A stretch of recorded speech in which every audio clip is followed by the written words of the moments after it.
Hey everybody, welcome to the Away from the Ring podcast. This is Gio. Just so you know, everything we talk about here is our own opinion and doesn't represent any organization or sponsor.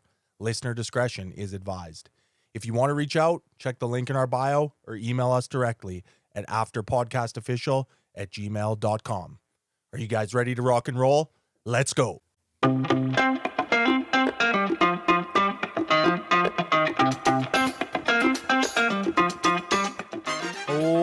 What's up, everybody? Welcome back Away from the Rink After Podcast, episode 15.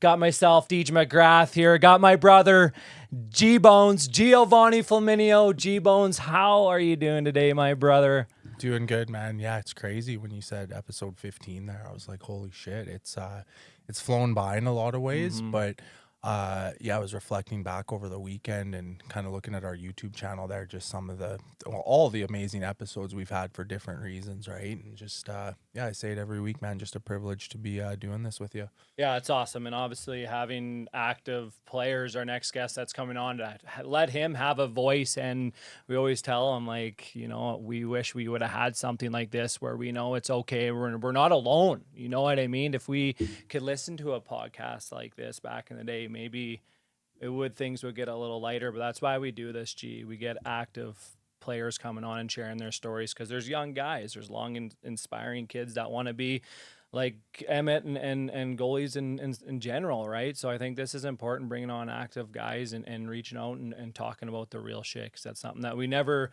did. But G-Bones, how was the weekend, man? Mother's Day. We had a big birthday in your household. How was it, my man? It was good, man. It was kind of like the two birds with one stone. My parents had come up from PA, and we just did, for the party, just did like immediate family. It was pretty light, but you know, it's always stressful, like hosting, and I still struggle, like since cleaning up my act in those larger social settings. So it's a bit challenging for me, but at the end of the day, like, it was for our daughter, and you know, she was ecstatic and just with the presents and people, and it was nice out. Weather held up, so we spent time outside, and then just getting to hang with my mom and dad a bit too is always nice, because they obviously don't live here, but just really solid weekend overall, man. I know your parents came up, or at least your mom came up as well too, to the city, right? Yeah, no, it was awesome. And first and foremost, man, I love how you say your parents are your huge supporters. They never missed a game of yours when you were playing hockey.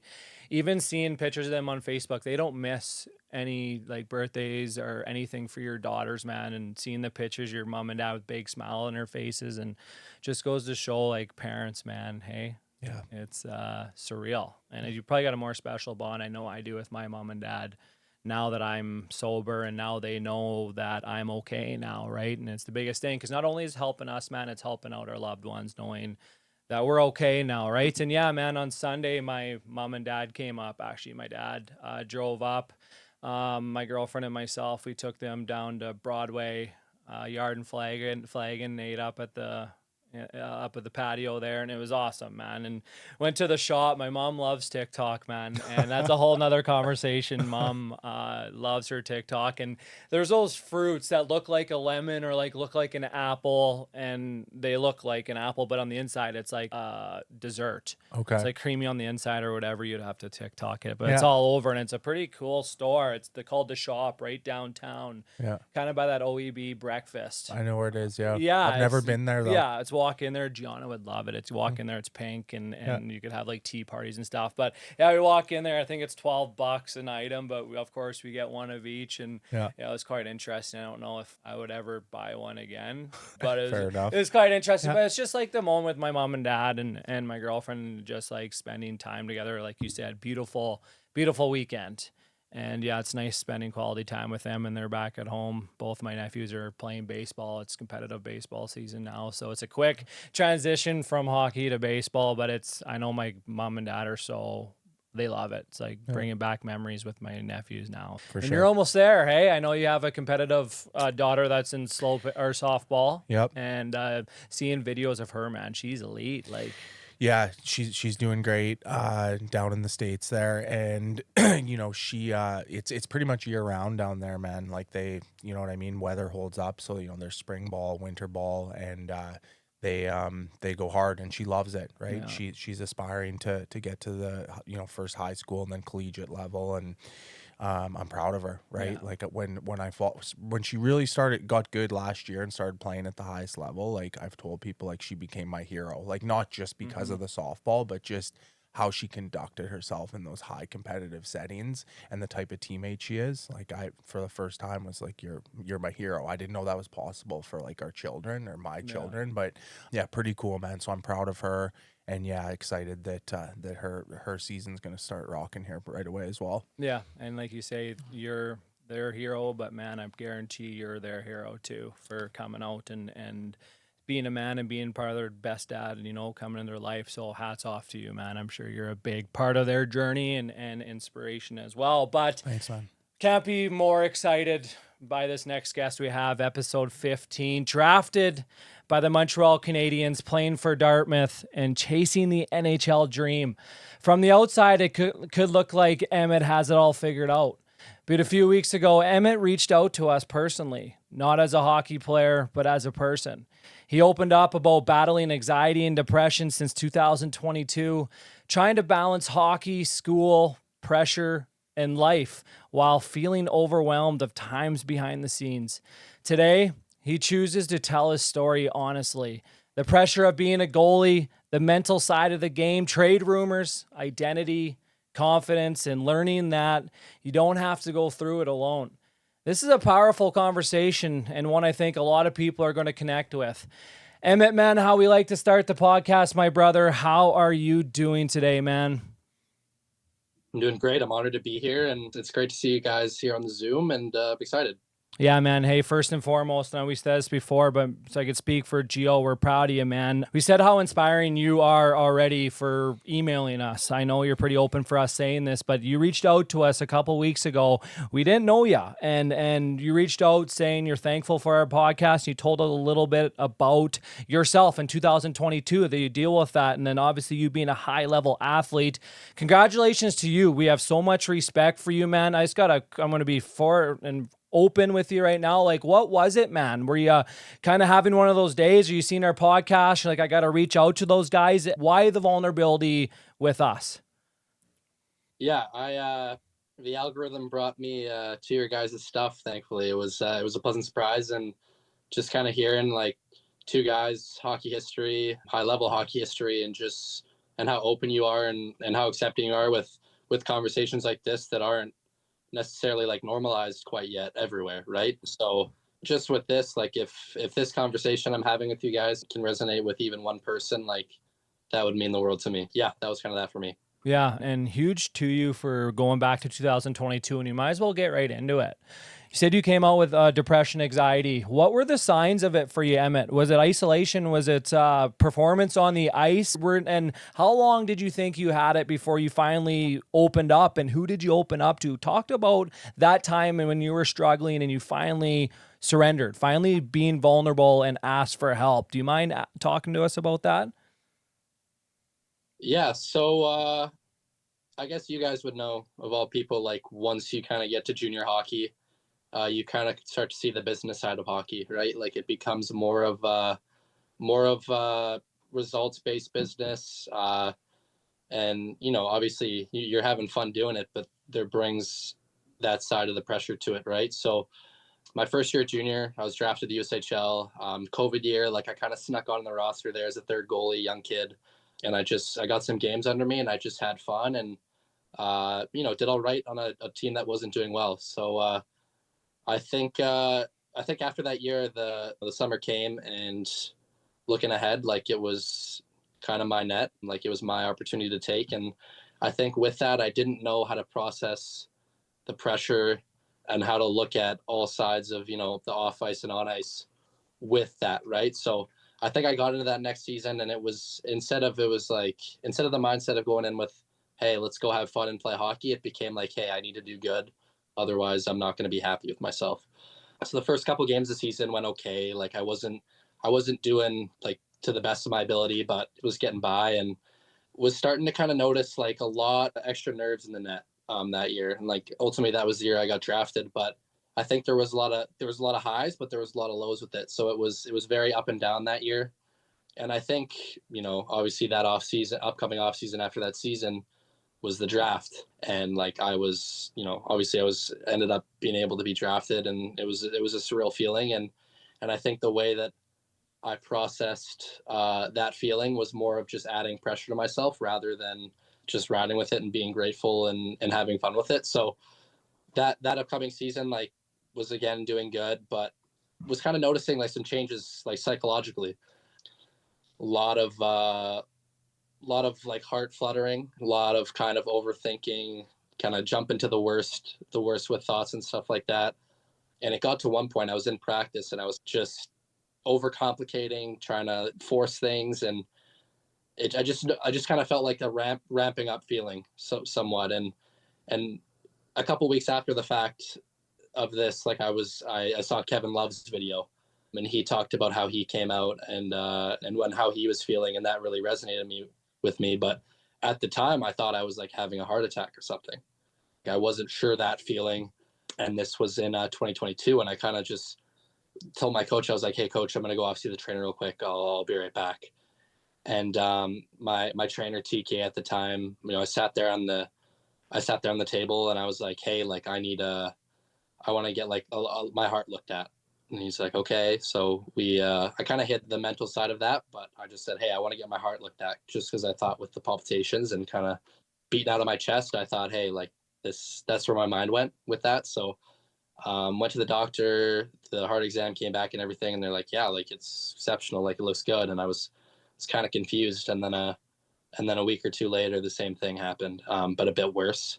Kind of felt some weight emotionally along with the feeling of the heart beating out of my chest. And I just sat there and I just was like, I don't know what's wrong with me.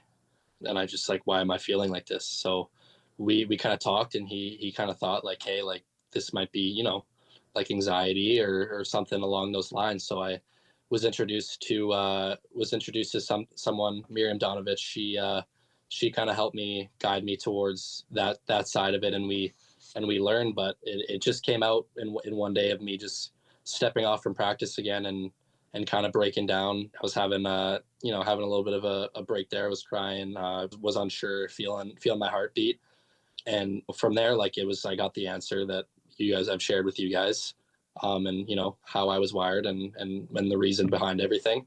So yeah, that was the kind of initial impact with it. And then from there we made a plan, and I ended up just taking some time back home during that season, and then came back and had a pretty good run afterwards. But it was just kind of a little bit of a learning curve with kind of how to move forward and kind of digest on what all had happened in that little span. Thanks, Emmett, first and foremost for sharing that, man. I know that that mustn't have been easy. And you talked about being drafted to the NHL already. And then like, did you even going through that? I'm sure part of it was probably a weight lifted a little bit, like getting those answers and stuff. But I guess my question is, did it add pressure after the fact? Because you're like, now I'm diagnosed with this, I'm chasing the NHL, which you still are. Did it add pressure to you in a sense that like, now I have to live with this? It could debilitate me, physically, mentally, or even from a stigma approach. Can you talk a little bit about that?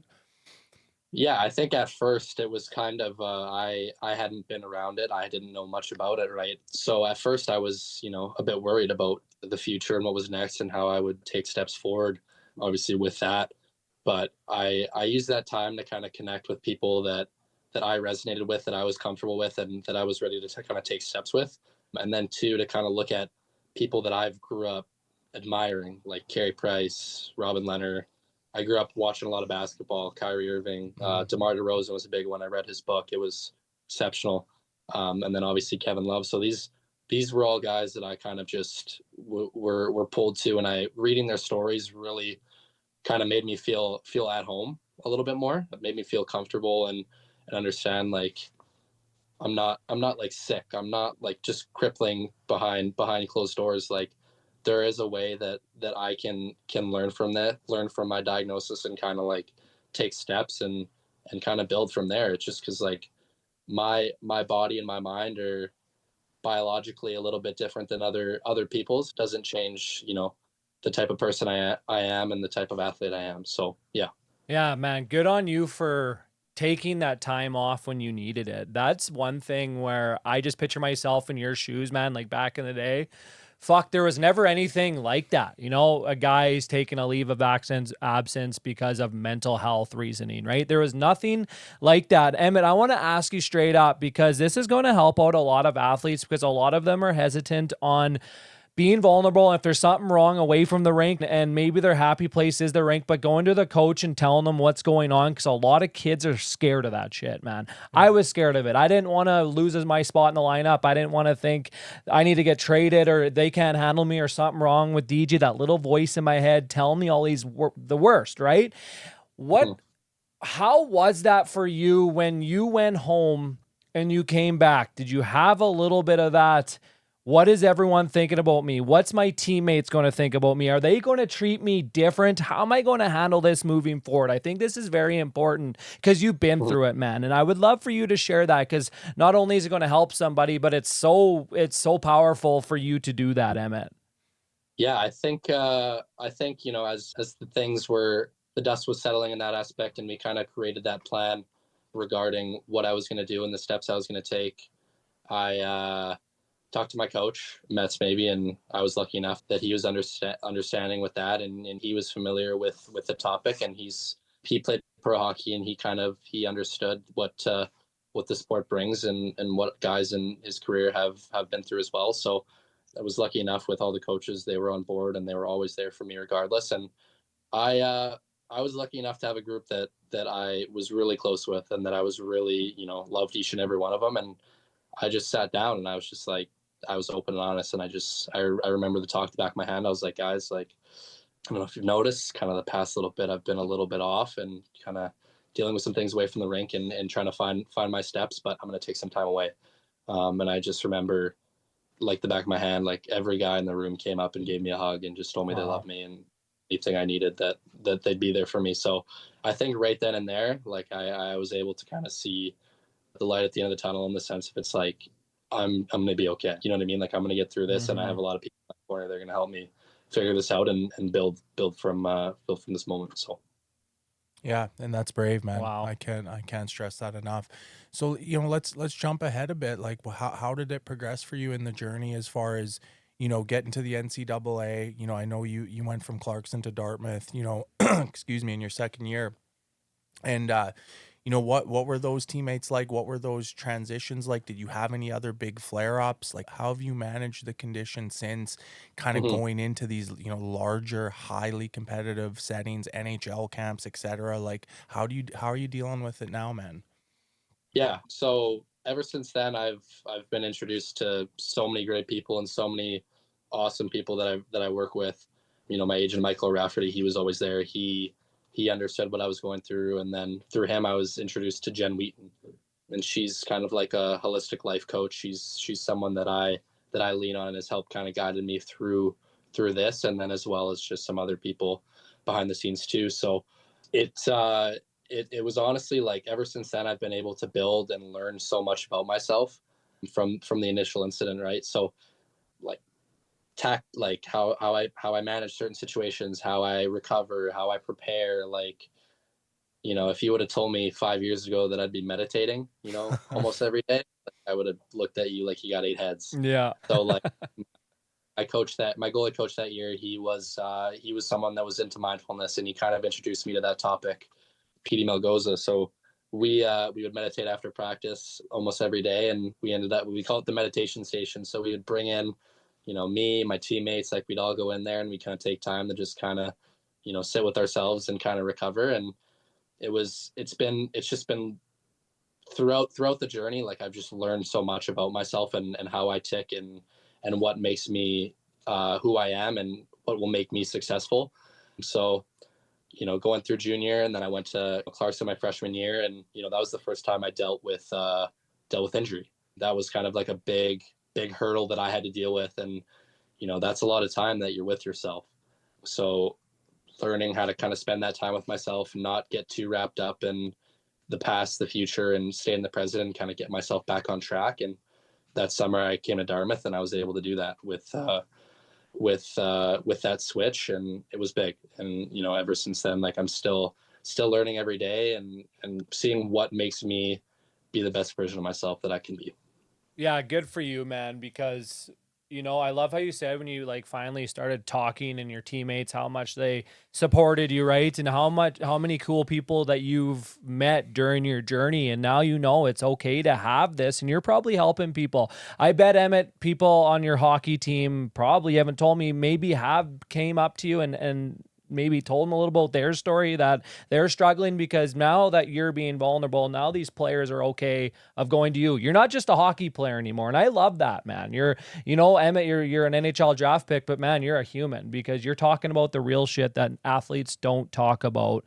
So hats off to you, man. I want to go back a little bit. How was your childhood, man? Were you always a hockey player? Were you always like a goalie, or did you ever start out front? And like, did you have any struggles when you were a kid? Were you kind of one of those top end athletes growing up, and everything kind of changed when you moved away? Yeah, growing up, like I was lucky enough. My mom and dad, Mark and Shiloh, and my little brother, my little sister, Cleve and Carson, like we were all super close. They were always there for me, and they were always making sure that we were able to play sports and extracurriculars and have fun and have a great childhood. So I love them to death, and they've been huge in my journey. But I started as a forward. I've kind of told the story a couple times, but I was in initiation and like I was getting kicked out of games for scrapping and spearing kids. Like I had a passion. I love the game and I was physical, and you can't teach that stuff, right? So I ended up switching to goalie one game. Did well. Like I think I got a shutout my first game, and I think since then I never looked back. Just had fun with it and came this far with it. But was always super active. Like I love basketball. Like I mentioned earlier, like I'm always trying to play basketball in my free time. But yeah, when I was 15, I moved away to California. I played midget AAA, and like that was a huge, So huge, why did you huge. go out there and how can you stay in your junior team? What happened there? Yeah, so in Alberta, like you obviously have to go to kind of like your local AAA team. Mm-hmm. I would have had to go to Lloydminster, travel like hour and a half. That's hard on the parents, especially with having two siblings. So randomly, I got a call to go play in California, and it's kind of funny looking back because it's kind of crazy thinking kid from Bonnyville, Alberta, going to play California. Yeah. It was one of the best years of my life in the sense of like throwing a 15-year-old kid in a different country on his own, going to a new school, meeting new people, living with, a new family. Like that takes a lot of maturing. And I did well with it. There was nights where, I was pretty bummed out and I was, missing everyone and, call mom and dad late and just say how much you love you and you miss you. But Mm-hmm.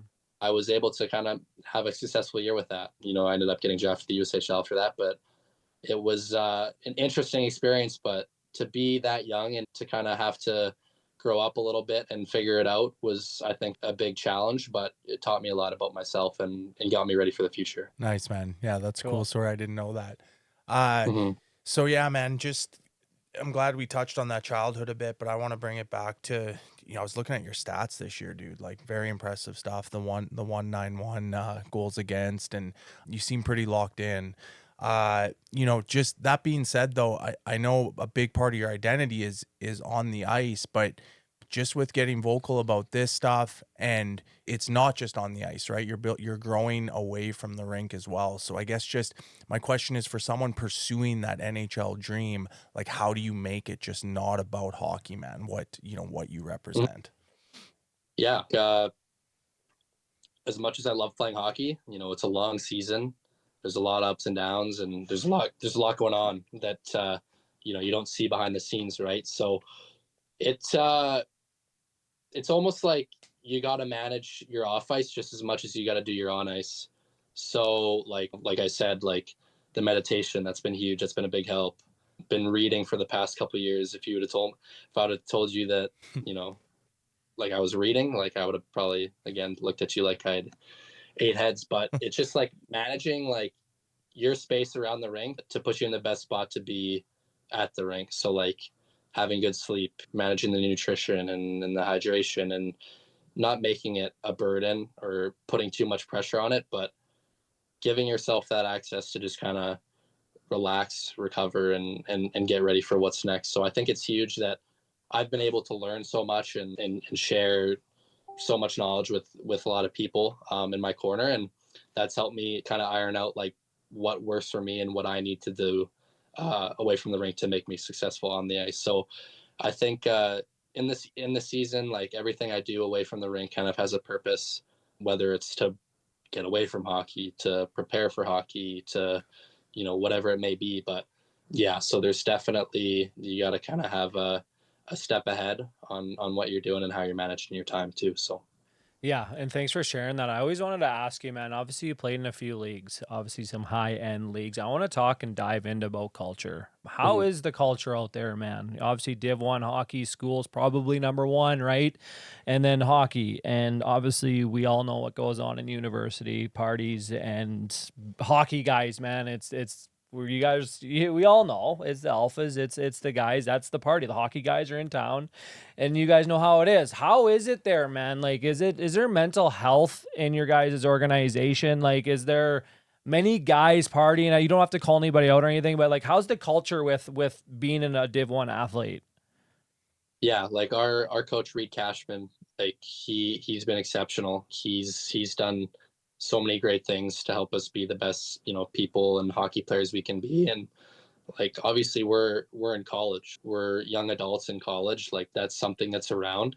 And I think that, I'm lucky enough that I'm with a group of guys that they understand, like, hey, like we have access to these things, but we're also here to excel on the ice as much as we can. Mm-hmm. So I've noticed just like how serious the guys take it, and how we understand like how we're treating our bodies and our minds away from the ice too. So like obviously you're human, you're gonna have Mm-hmm. fun, but it's been really nice to share the space with a lot of like-minded individuals from that aspect, because it's accessible. We're on a college campus, and we're, it's all around us. But I'm lucky enough to where I'm with a lot of guys that are on the same page, and like kind of, we're all working towards a common goal, and that's to win championships and have fun doing it. So Yeah, that's important shit, man. Because I obviously didn't play Div 1, but you have G. I'm sure I want you to take over on this, but I played Red Deer College. Like, it was not like that. We got put into college, first time living on your own, going back to school for myself, and like loose leash. I didn't have curfew calls. I didn't have any of that. And I couldn't handle it, man. I was the party guy, friends with absolutely everybody when I was struggling mentally. But gee, you played D1. Can you kind of maybe talk to Emmett, like share some of your experiences? Obviously, it was a little different for you in Yeah. Ferris State. Well, yeah, I mean, we're going back 2+ decades, but yeah, from the culture standpoint, it was definitely a full-time party. But yeah, I think I wanted to just kind of comparing myself to you, Emmett, like looking back, and I shared a little bit with you before the show. Like I was ill-equipped. I always share this. When I went to college at 19, right? Scholarship, and I just ignorantly went down there, right? I didn't train properly. I just kind of got good marks naturally through high school, and so I wasn't ready for the demands of 2-a-day practices, workouts, 5 classes a day, and so I turned to partying to deal with that, because I just felt overwhelmed, and I don't want to feel this way. And so yeah, that was my experience. And is there regret there? For sure, man. But I want to ask you, like, how did you prepare yourself? I mean, when you're going, did you, because there's a lot of young athletes, maybe not D1 athletes, but guys who are looking to maybe pursue hockey and academics simultaneously. And how did you prepare yourself, man, mentally and physically, knowing you were going into that? And not to mention now at Dartmouth, Ivy League school, man, Yeah. the standard there is much Yeah. fucking higher. So like, how do you prepare, not just going into that, but in these off mhm, seasons, yeah, to give mhm. yourself the best opportunity to succeed, man? That's a good question. Like to kind of like round to that, like it's like you you can only prepare so much, right? Like it's like you got to kind of dive in and kind of feel it firsthand to see what it was. But I was kind of lucky enough to have my dad. He played college basketball back in his heyday, so he kind of told me how his experience was, and how he managed. And obviously we're living in a different era of technology from back when he was in, so school's a bit different. Yeah. You once you kind of feel out the first couple weeks, couple months of how you're going to manage your school, because that's obviously the biggest thing. Like if you're not doing good in school, you can't play, right? So you got to take care of that, and then comes the hockey.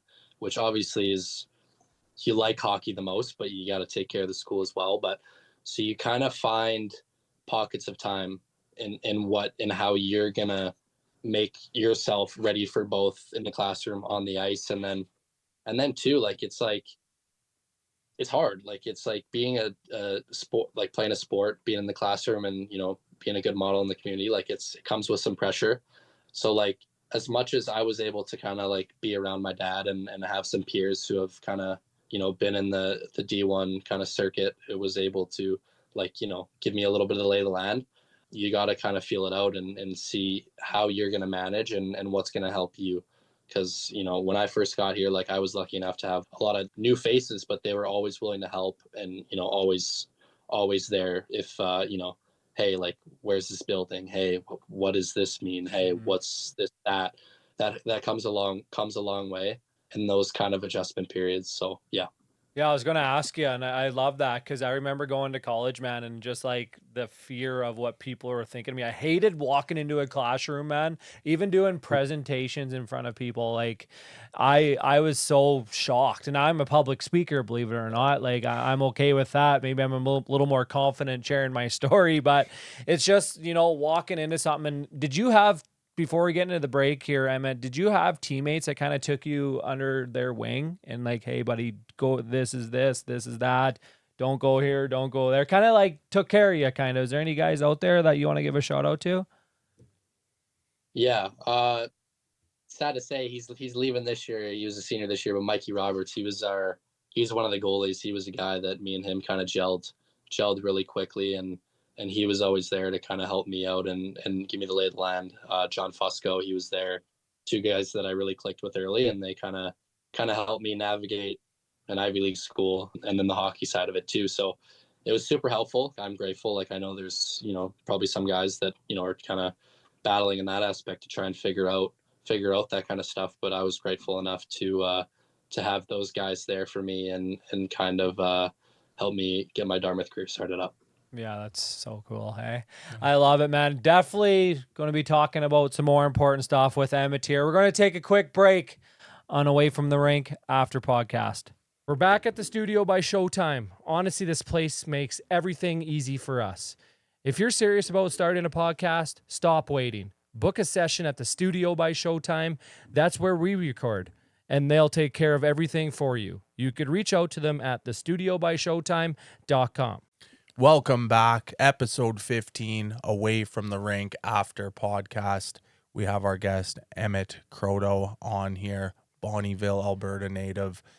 What a great conversation here. The first half of the show, looking to jump right back in. Emmett, I got to ask you, sixth round draft pick to Montreal. Are you, supporter of the club? You've been following the playoff runs here. And even beyond that, man, like, do you look at, the depth charts with the goaltenders? What does that look like? Any added pressure, and just where do you fit in as a Habs fan and supporter? Yeah, I think like obviously when it happened, like it was a huge honor. Like my grandpa was always a huge Habs fan. I was always a big Carey Price fan, so it was kind of a surreal feeling with that. But I guess beyond that, like I keep up the NHL as a whole, so I'm obviously aware of what's going on. But I guess from that aspect, like I don't really follow the kind of the depth chart or kind of what other guys are doing and this and that. Just as it's like it's easy to kind of like get distracted or kind of away from your path. And so at the end of the day, like I just want to keep doing what I can do to take steps forward towards my dream. And yeah, so it's like whatever I can do to make myself the best version of myself today and then tomorrow is what kind of I'm keeping my focus on. But it's cool to kind of look down the road and kind of get a idea for potential, right? Like it's like you play hockey and you always want to play in the NHL since young kids. So yeah, it's nice to be able to have the opportunity to chase that dream. Yeah, that's super cool, man. Congratulations, obviously, me and G-Bones. That's super cool. It's draft. It's probably your dream, right? You didn't care where you got drafted. You got drafted in NHL. I want to ask about pressures behind the scenes, man. Was it more of a relief for you now that you got drafted? Obviously, it's probably a big goal for you was to get drafted in NHL. Now you got drafted in NHL. Was there a kind of a pressure that came on you that you had no idea, or that feeling, you haven't felt that feeling? Because you're an NHL draft pick. There's probably some unneeded, unwanted pressures that's going to be there that are out of your control, right? You have scouts. You have always got to perform well, always waiting for that fucking phone call, Emmett, right? Like you always got to perform because there's always that next guy that wants to take your spot. So talk to me about that, man. How do you deal with that? Do you have someone like a mental health performance coach that you talk to, another goalie guy? How do you deal with this? Because there's a lot of athletes right now that need to hear this. Pressure is the biggest thing athletes fold on, man. It's very hard, especially academies, these young bucks and everything. And now you're an elite level athlete. How do you deal with it, man? Yeah, you know, I've heard people before say like, oh, like pressure is self-inflicted or this and that. It's like, if you're a human being, you feel pressure regardless of what field, what you're doing. It's human nature to expect highly of yourself and kind of think of all options regarding that, right? So it's like, yeah, when I first got drafted, it was a cool experience, cool couple weeks, first dev camp, like, you know, getting all the merch and stuff like that. But I think, you know, after the kind of the shine, you're kind of like, okay, now what do I do with this, right? So it was at first like, you know, you can kind of get caught looking beyond to, you know, far down the way, right? And that can kind of lead you off your path if you get too caught up in that. You know, I was able to be around some coaches, some peers that have kind of, you know, showed me about, you know, more about the process of getting there and how I'm going to apply myself every day to being the best version of myself, you know, on and off the ice. And, you know, I've been working with Jen Wheaton since 2022. She had worked with Carey Price. She works with goalies around the world at levels from the NHL, you know, down to youth. So she's someone that I've leaned on, and she's someone that has shown me so much about what she does and opened so much in me and regarding that stance. But it's human nature, right? And how you manage that and how you approach it is going to be the difference on how you're able to maintain and stay afloat. So, you know, I've you know, a lot of work has gone into behind the scenes on me on managing that and where my attention is and how am I going to be the best version of myself. So yeah, it's not an overnight thing. You can't just, you know, watch some David Goggins video and be like, yep, I'm motivated. It's real. Like there's gonna be some crappy days. There's gonna be some awesome days, and you take small things from each of those and you bring them with you and every new day. So Yeah, and I think it's a personal thing, right? Like even just you sharing about the mindfulness stuff, like I do some of that. DJ's a big routine guy. He's taught me a lot around that, right? To help me stay steady and grounded by just being consistent, right? But I tap into a few different things. The mindfulness is also a big piece. But I wanted to ask you, Emmett, like I can speak for DJ and I both with the struggles with addiction and mental health. And there was a lot of shame in that for me at first, but now being on the other side of it, you know, I feel that I'm grateful. I'm grateful that I went through that shit. It helped mold who I am now, and I get to carry this message of hope and help others. Are you at that point, like the struggles you've gone through, are you grateful in a sense? Are you there already and have the awareness, the gratitude there that you're grateful you went through those experiences, man, to help you be a better person? I appreciate that. Yeah, no, Yeah. that's awesome that how you guys have came through and, you know, obviously created this network. And like for it's funny you said that because it's like one of my things like that I talk about with Jen is being grateful and you know, playing hockey and living my life from a state of being grateful. Because it's like, you know, I could look back at my freshman year where I was only able to play 6 games, you know, had a couple good games, had a couple crappy games, but it's like I could look back and be like, oh, like that sucked, I regret that. But you know, I learned so much about myself off the ice, on the ice, that has now made me the person that I am today.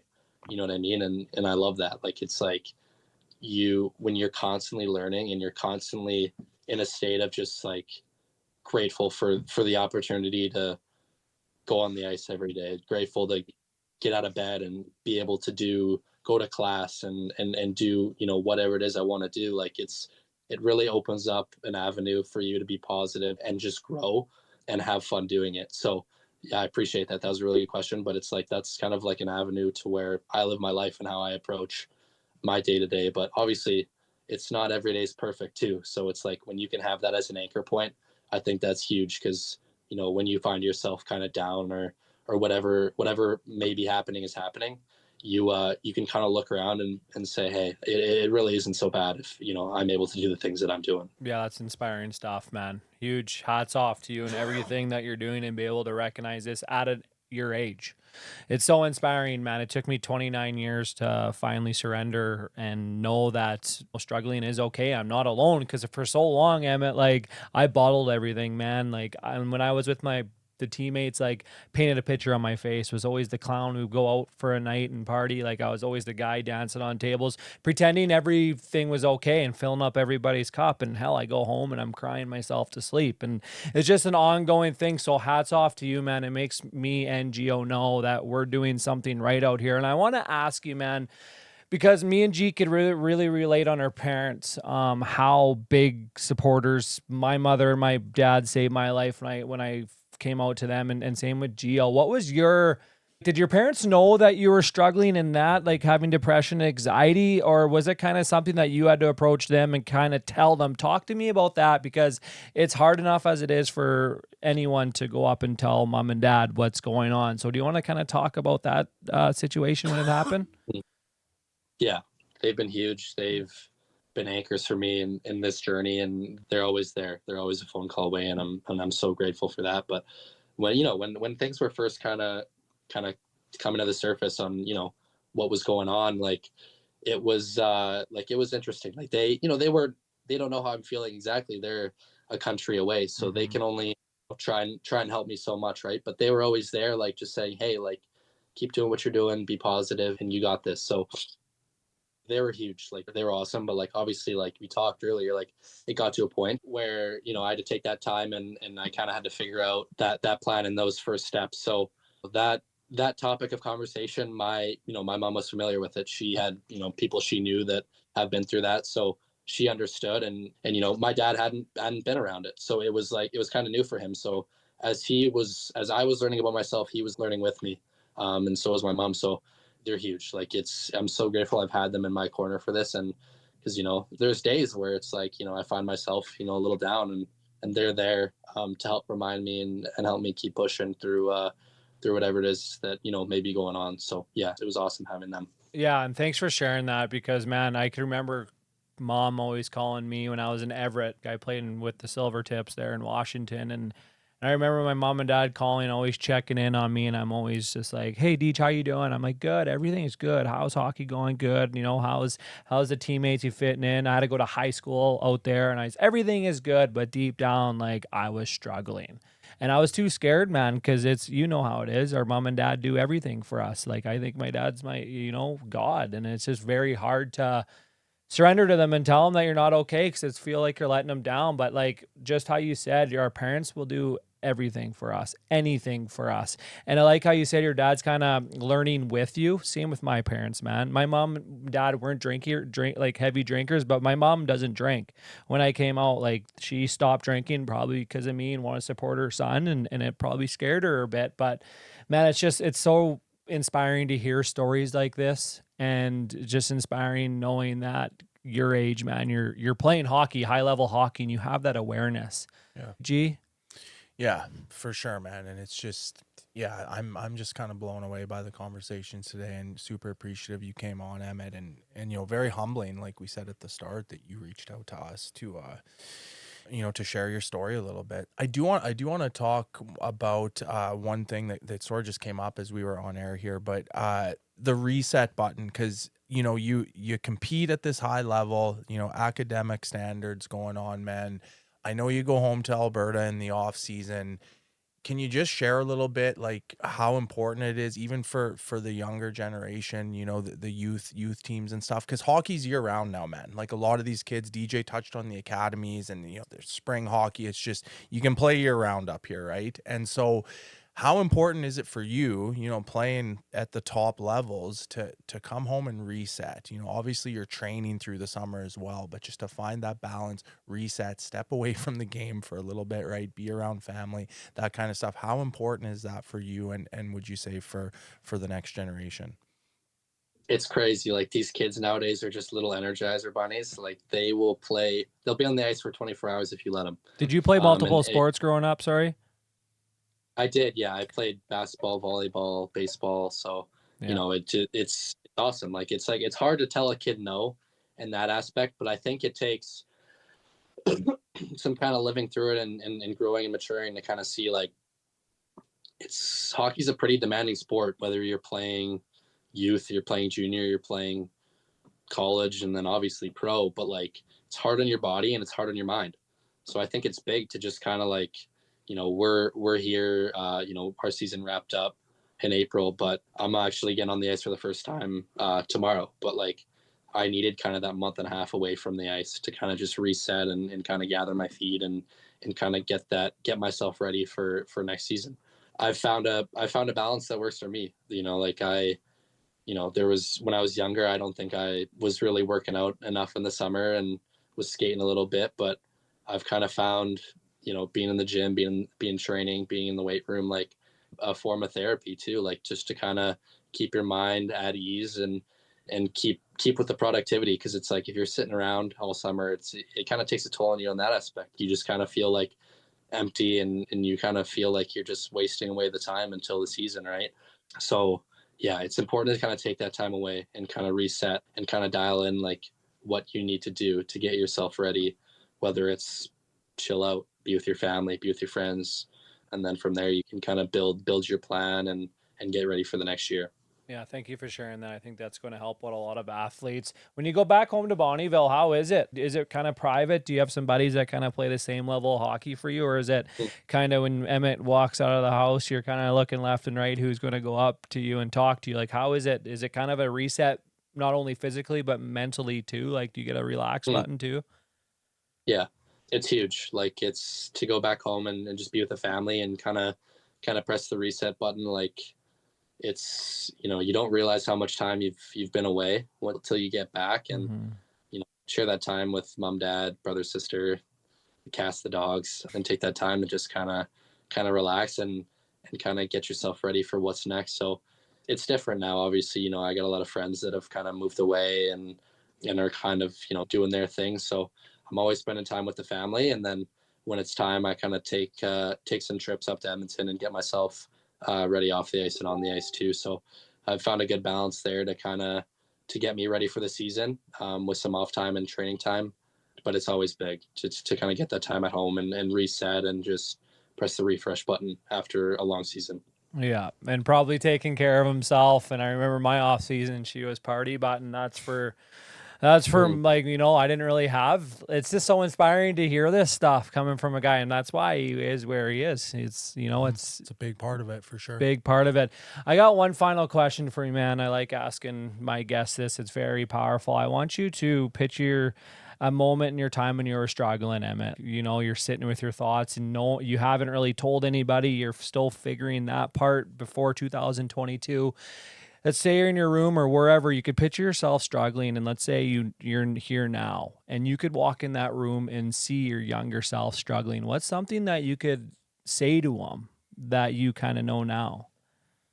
That's powerful. First of all, just a big hug. Like it's like just the power of that and to kind of just take a second to gather your feet and just to share that moment. But it's kind of cliche, but it's like you're not alone. Like it's like there's so many people that are balancing so many things and going through so many things that it's unique to everyone on what they go through and how they feel. But I feel like there's similarities that you can find in other people, that we're human. We're not just robots that go out there and play hockey. We're human beings that have to take care of themselves. And when it got to a point like that, it took one conversation to kind of stop that snowball momentum, to kind of freeze it in its tracks and kind of build the other way. And it was just like, I would just tell anyone that's in that spot to find someone that you're comfortable with and sometimes it's hard to find someone you're comfortable with. Like your parents, your siblings, that's a great place to start. They're always there for you. They got your best interests in mind. But all my growth and all my learning and all the steps I've taken forward started with a phone call back home. And, I think back to that day quite often. It's like I'm so grateful to kind of have been through all that and learned so much about myself and the journey ahead and the kind of like the person I'm becoming and the people I'm sharing that with as well. So yeah, it's deep stuff, but it's, yeah. Love it, man. Yeah, it's awesome. And the best piece for me that you said out of there is to find someone you're comfortable, someone you can trust, right? Because yeah, we were fortunate in our cases, it was our parents, but for others, sometimes you gotta extend a little bit, but just to know everyone's got someone they can trust and to be able to voice it is the first huge step, right? So yeah, my final question, Emmett, just what's next, brother? I mean, I know aspiring NHLer, but beyond that, away from the rink, right? The name of our podcast. What does that look like for you, man? Like, post college, and even only can assume you're gonna hit the pro ranks here soon. But away from the rink, what do you aspire to do, man? Yeah, obviously I'm privileged enough to get an awesome degree here pretty quick. So obviously I want to take hockey as far as I can and kind of ride that dream out.